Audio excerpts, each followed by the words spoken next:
Bienvenue dans ce nouveau numéro des reporters. Et oui, comme d'habitude, Denise Mukendi vous amène sur d'autres sites dans un autre décor avec le même invité, bien sûr, le ministre des Affaires foncières, le professeur Robert Mwingabila. Ce site qui nous accueille ce jour est le site de l'ISTEM à côté de l'université de Kinshasa. Le but de ces magazines est de vous informer, vous communiquer et vulgariser la loi sur la réforme foncière.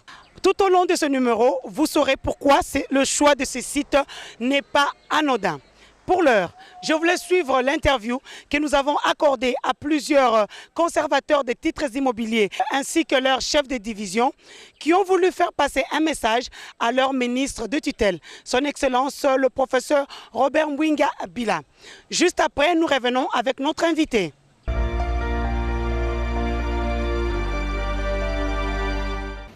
Très chers compatriotes, mesdames et messieurs,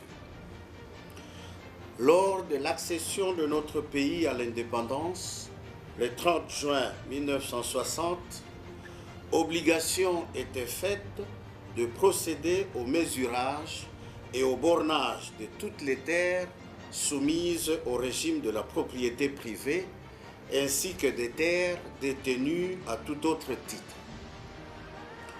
Au terme de l'article 6 du décret du 20 juin 1960, la responsabilité de cette tâche était confiée au chef de l'exécutif en vue de désigner les personnes autorisées à procéder au mesurage et au bornage officiel de terrain, ainsi que celle de déterminer les règles suivant lesquelles ces opérations devaient être effectuées. Pour répondre à toutes ces exigences, l'ordonnance numéro 98 du 13 mai 1963 fut signée par le président de la République, laquelle instaurait aussi le diplôme et le titre de géomètre du cadastre. Ladite ordonnance donnait au seul géomètre du cadastre ou géomètre assermenté la compétence de procéder aux travaux de mesurage et de bornage officiels des terres et d'en établir le procès-verbal, étant donné que ce travail devait répondre à une nécessité d'ordre public. Depuis lors, la journée du 13 mai a été retenue pour rendre hommage chaque année aux géomètres de la République démocratique du Congo. Ainsi, en ma qualité de ministre des Affaires foncières et donc utilisateur principal de ces compatriotes géomètres assermentés, dont la plupart sortent du reste de notre École nationale du cadastre et des titres immobiliers, je profite de cette journée pour leur en souhaiter une très bonne commémoration. D'autre part, je voudrais profiter de cette occasion pour rappeler que mon ministère ne cesse de poser des actes positifs quant à la formation et au perfectionnement de ces techniciens du cadastre. Premièrement, en équipant l'École nationale du cadastre et des titres immobiliers des appareils de mesurage incorporant toutes les technologies de pointe. Et deuxièmement, en associant à toutes les activités du ministère leurs différentes corporations, dont les deux principales sont l'Association des géomètres du cadastre du Congo, AGECO en sigle, et la Fédération des ingénieurs géomètres topographes du Congo, FIGT en sigle, qui elle est d'autre part membre de la Fédération internationale de géomètres francophones. Je profite de plus et également de cette même occasion pour souligner l'apport positif que va apporter la Chambre des experts immobiliers du Congo, instituée par le décret numéro 13/032 du 25 juin 2013 de son Excellence Monsieur le Premier ministre, avec pour objectif principal d'assainir le marché immobilier de la République démocratique du Congo.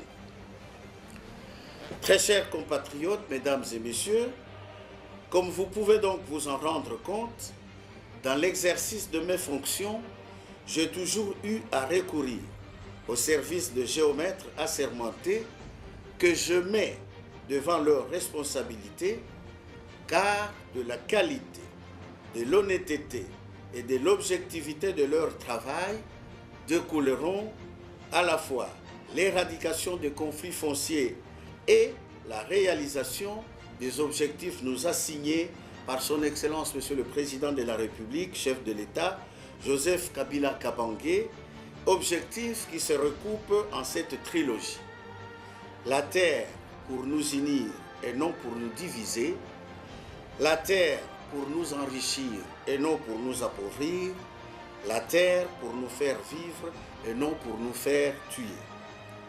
Bonne commémoration à tous les géomètres de la République démocratique du Congo et que Dieu bénisse notre beau et cher pays. Je vous remercie.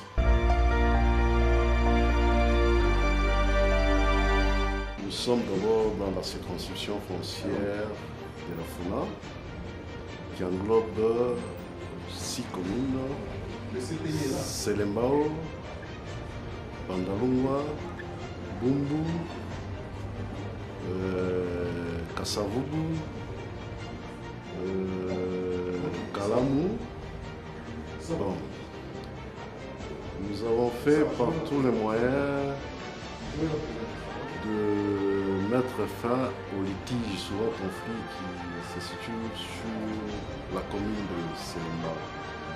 Jusque-là, nous avons diminué, pas sensiblement, diminué les conflits.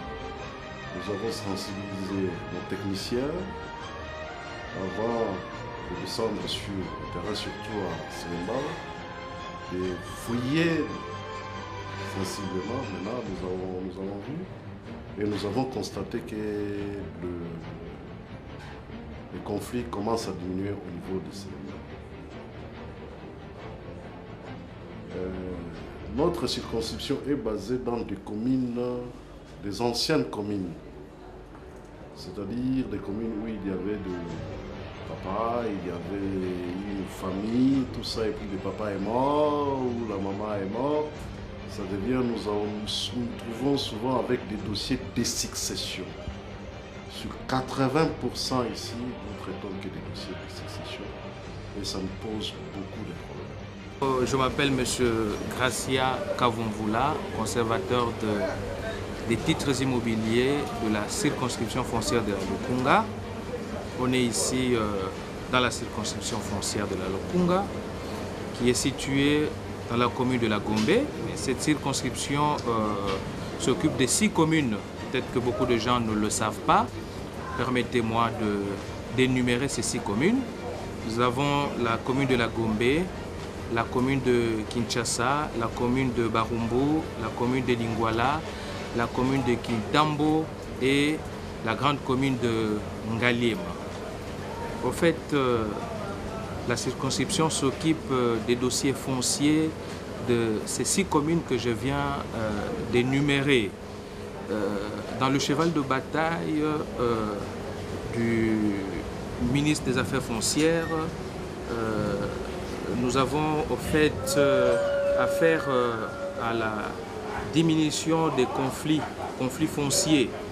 Vous allez comprendre depuis le discours d'investiture de 2011 du chef de l'État, son Excellence Joseph Kabila Kabange, il avait placé un accent sur le foncier. Et depuis ces jours-là, les ministres qui défilent mettent un accent sur le conflit foncier. Vous remarquerez avec nous que les conflits ont sensiblement diminué. Voilà, nous travaillons en étroite collaboration avec le bureau du contentieux pour essayer de diminuer ces conflits.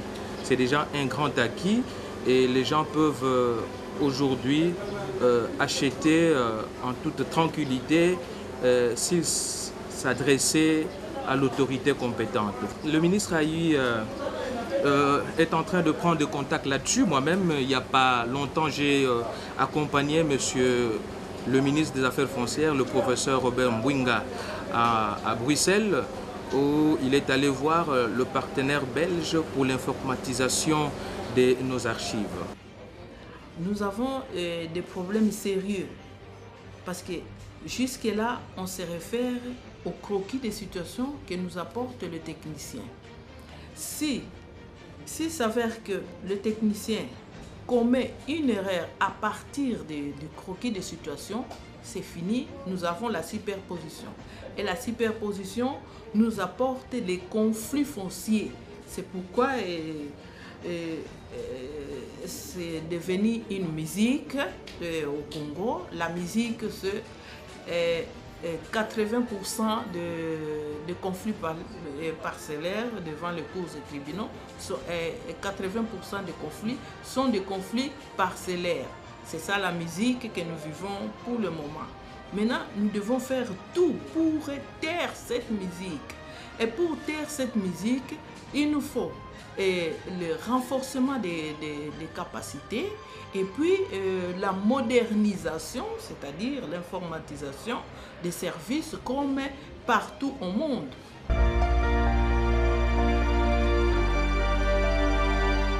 Excellence, Monsieur le Ministre, bonjour. Bonjour. Merci une fois de plus d'accepter notre invitation de ce jour.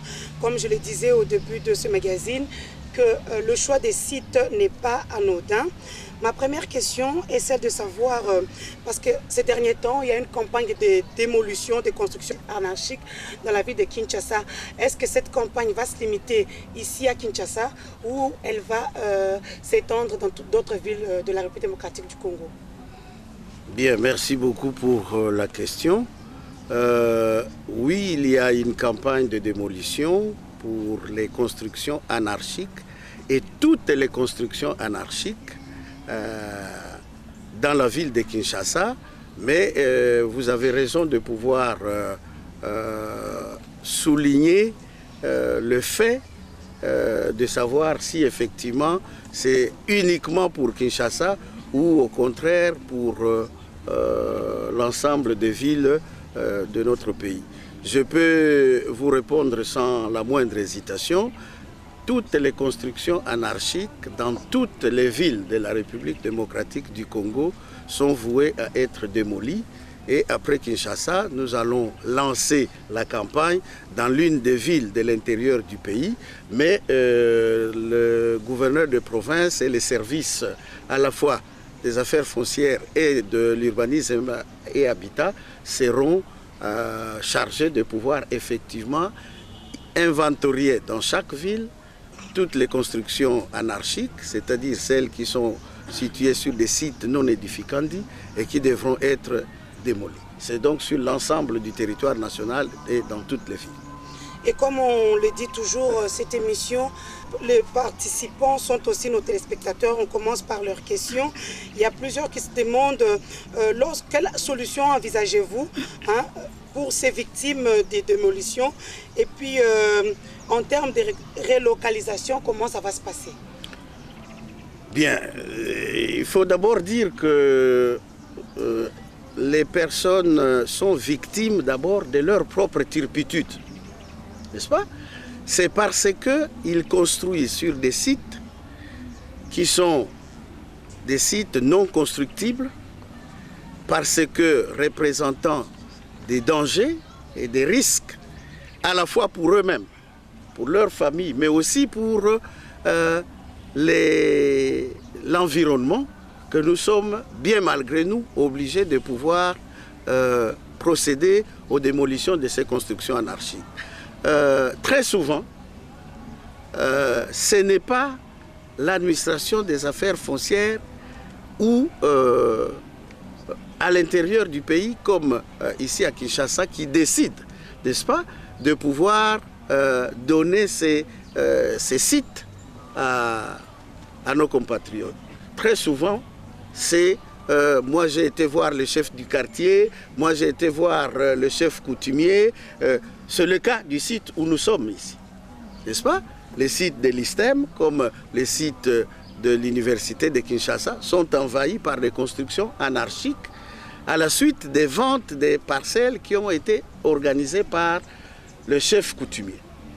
J'ai moi-même été une fois en visite au niveau de l'université de Kinshasa.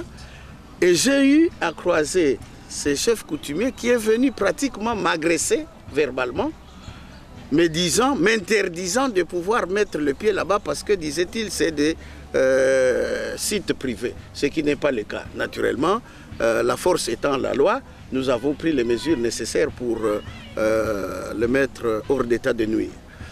Donc je voudrais bien dire que nous démolissons et les gens sont d'abord victimes de leur propre turpitude. C'est pourquoi il n'est pas prévu d'indemnisation. Il faut que ce soit clair, que chacun de nos concitoyens le comprenne.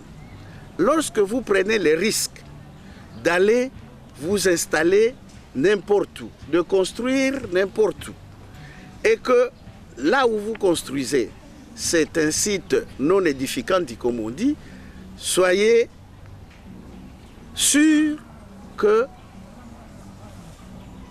l'État viendra pour remettre de l'ordre, et c'est-à-dire va démolir. Donc, je voudrais inviter nos compatriotes et nos concitoyens à ne pas gaspiller leur argent en allant construire n'importe où.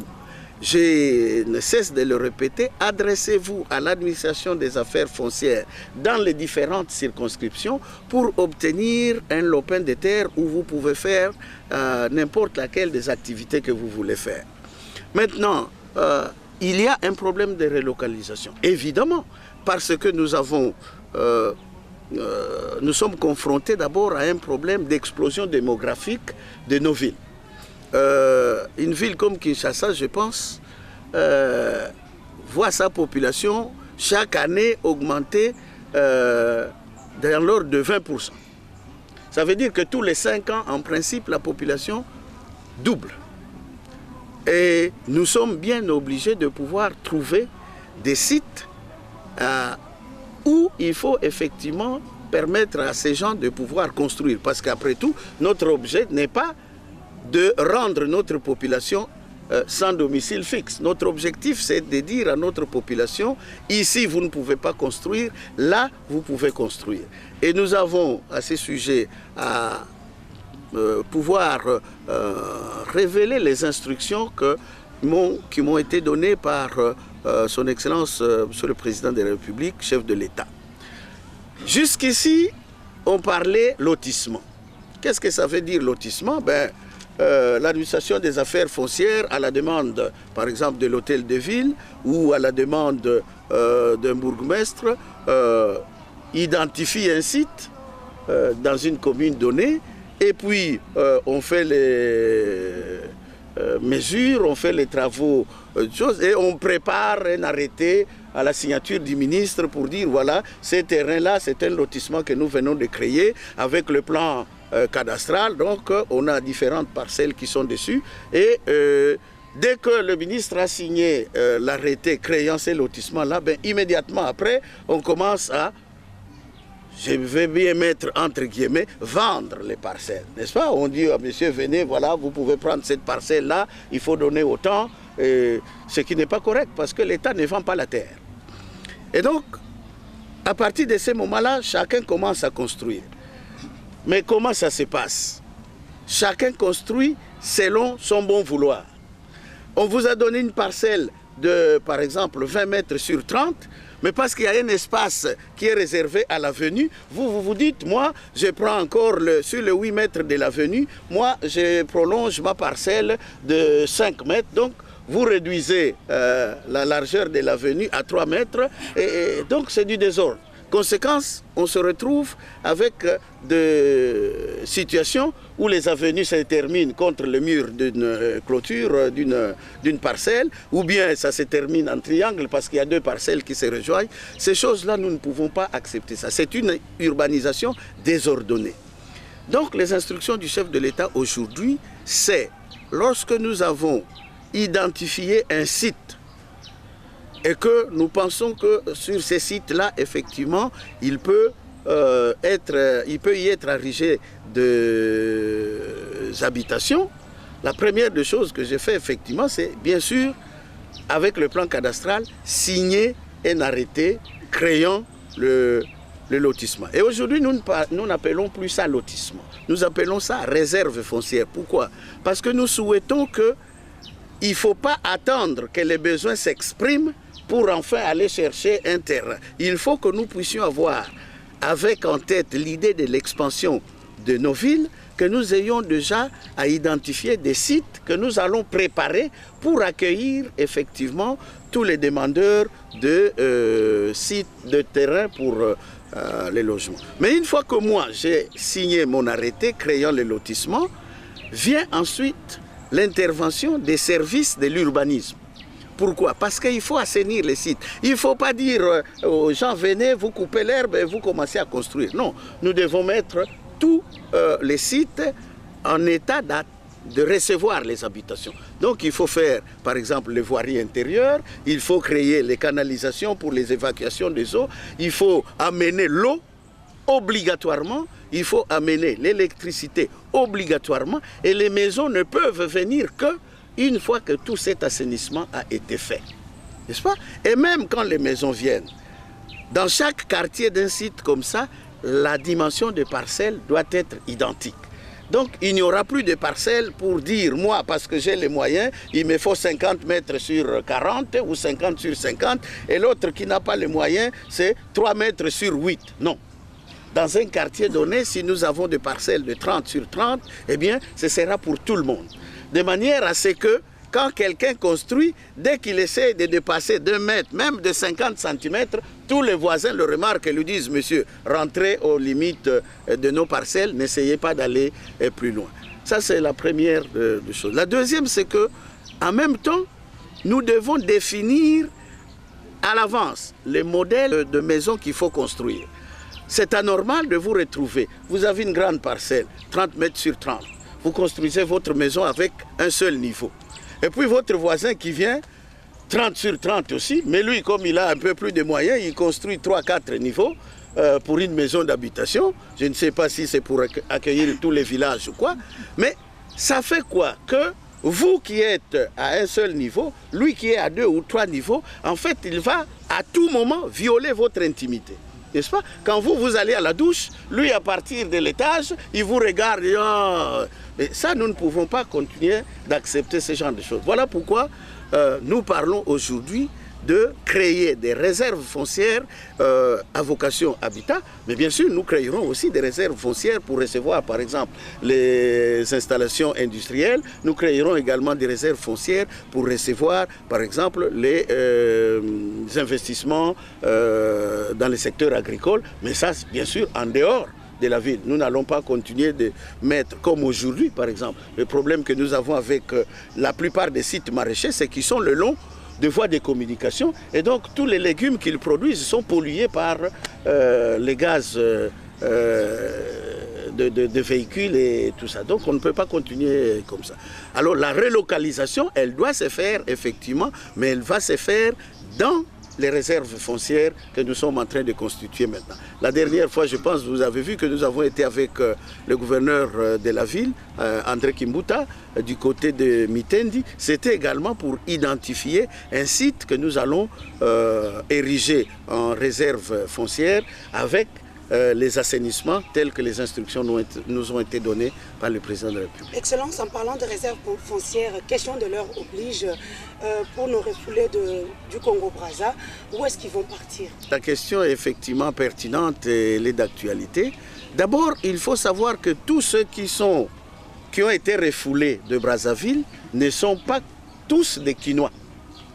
N'est-ce pas? C'est-à-dire qu'ils ne sont pas arrivés à Brazzaville en partant d'une résidence à Kinshasa. C'est comme ça que vous voyez que les gouverneurs de province interviennent pour rapatrier les ressortissants de leur province. N'est-ce pas? C'est le cas du Bas-Congo, c'est le cas de Bandundu et bientôt également le cas de l'Équateur. Ceux de Kinshasa, ce que nous avons décidé au niveau du gouvernement, c'est que les sites actuels, celui du stade Cardinal Maloula, et la devanture de la maison communale de Kinshasa ne sont pas des sites appropriés pour accueillir les gens. Donc nous allons créer des sites, mais il faut bien se mettre en tête qu'il s'agit de sites transitoires. Ce n'est pas les endroits où les gens vont se mettre à construire des maisons, où ils vont se mettre à faire des activités agricoles. C'est des sites transitoires avant leur retour, ceux des provinces, dans leur province d'origine,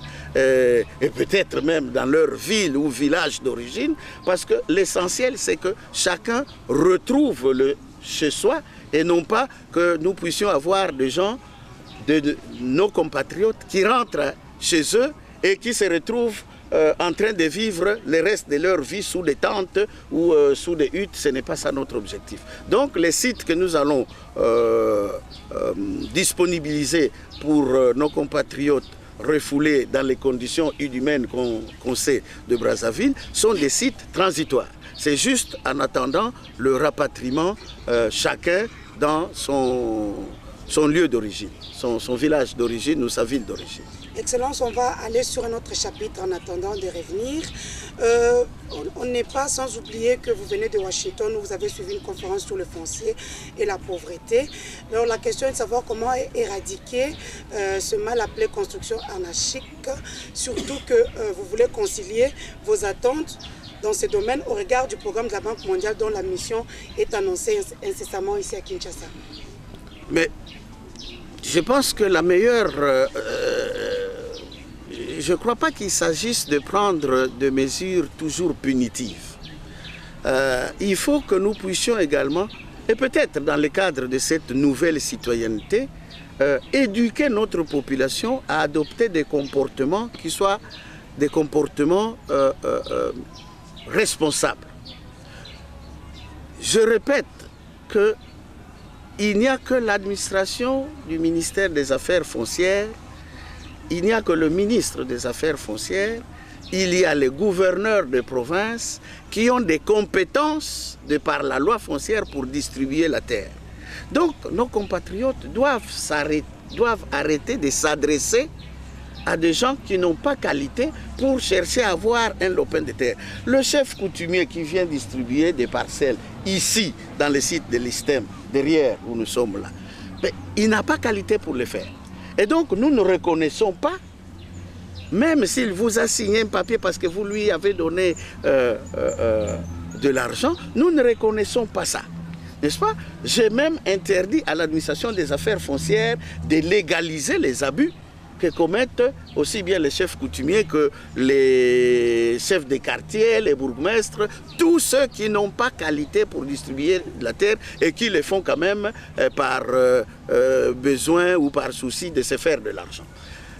Donc la première des choses, c'est que nos compatriotes doivent comprendre que si on veut avoir un lopin de terre pour quelque usage que ce soit, c'est auprès de l'administration des affaires foncières qu'il faut s'adresser et non pas auprès du chef coutumier. Il n'y a pas de propriétaire de terre en dehors de l'État. La deuxième chose, c'est malheureusement, c'est mesures punitives qui consistent à démolir, n'est-ce pas? Et à interdire qu'on revienne.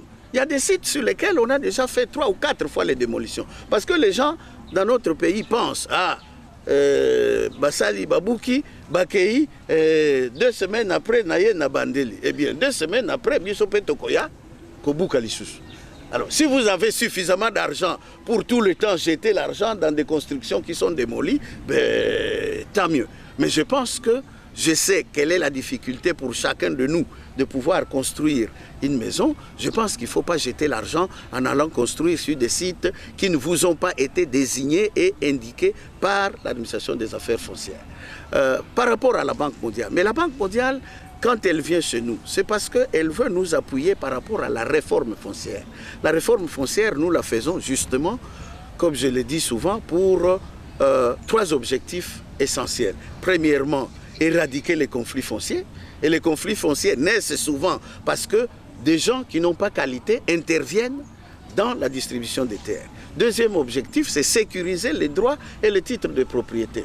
J'ai envie que chacun de nos concitoyens qui a sa maison construite sur un site qui a été loti et donc sur un site qui ne pose pas problème, que demain il ait son certificat d'enregistrement qui soit un titre que personne ne peut contester et qu'il peut utiliser par exemple pour aller obtenir par exemple un crédit en banque, n'est-ce pas, en faisant l'hypothèque de sa maison via le certificat d'enregistrement. Troisième objectif de cette réforme foncière, c'est de pouvoir faire du secteur foncier et immobilier, comme il est dans des pays développés, un facteur non seulement de la croissance et du développement économique, mais également un facteur qui est un grand contributeur aux recettes du Trésor public. Et donc la Banque mondiale vient du 15 au 18 discuter avec nous du phasage de cette réforme foncière, discuter avec nous du budget de cette réforme foncière et évidemment prendre sa part dans le financement de ces budgets. Excellence, en venant ici, on venait de le dire, le choix de ces sites n'est pas anodin. Selon nos sources, nos informations, il y a le comité de gestion qui vous remercie pour tout le travail que vous abattez. Mais une question se pose, ça fait 4 ans qu'une commission est passée par ici. Qu'attendez-vous pour démolir des maisons qui spolient ce site? Bien. Je disais tout à l'heure à Madame la secrétaire générale académique que le rapport qu'elle a bien voulu me remettre, qui est le rapport de la commission interministérielle qui est passé par ici effectivement en 2010, ce rapport, le ministre de l'Intérieur, après avoir reçu notre rapport à nous, au terme de visites que nous avons faites ici, et après la réaction de son Excellence, Monsieur le Premier ministre, qui nous a dit de pouvoir effectivement appliquer toutes les recommandations et toutes les mesures que nous avons préconisées dans notre rapport. Le ministre de l'Intérieur a donc souligné qu'il existait ces rapports et nous avons demandé effectivement de pouvoir le récupérer pour que en fait nous puissions l'utiliser. Et celui-là et celui que nous avons rédigé, qui est plus récent, celui de 2014, afin de prendre les mesures. Et je peux rassurer l'ensemble de la communauté de l'ISTEM, comme celle de l'Université de Kinshasa, les mesures ont déjà été prises. Il reste maintenant qu'on passe à l'exécution, n'est-ce pas? Pour qu'on passe à l'exécution, il y a toujours des étapes que nous devons réaliser. La première, c'est une étape de sensibilisation. Parce qu'on ne vient pas comme un voleur la nuit pour... Nous allons réunir tous ces concitoyens qui ont construit partout ici, jusqu'au trafic dans tout ce qui s'appelle la vallée de la Funa, pour leur dire qu'ils doivent prendre leurs précautions, ne fût-ce que pour évacuer ce qu'ils ont comme bien, parce que les tracteurs de l'hôtel de ville vont venir pour démolir ça. Nous ne pouvons pas exposer les sites du campus de l'ISTEM ici, comme les sites de l'université de Kinshasa, aux érosions, parce que deux concitoyens construisent de façon anarchique. Donc les mesures ont déjà été prises. Nous avons cette campagne d'information qui doit être faite et nous avons également l'arrêté de son Excellence le gouverneur de la ville-province de Kinshasa qui doit être pris, n'est-ce pas, pour effectivement que les équipes de démolition descendent sur terrain. Je peux penser que cette campagne de sensibilisation va se faire dans les jours à venir et que donc avant la fin de ce mois, les premières démolitions auront lieu.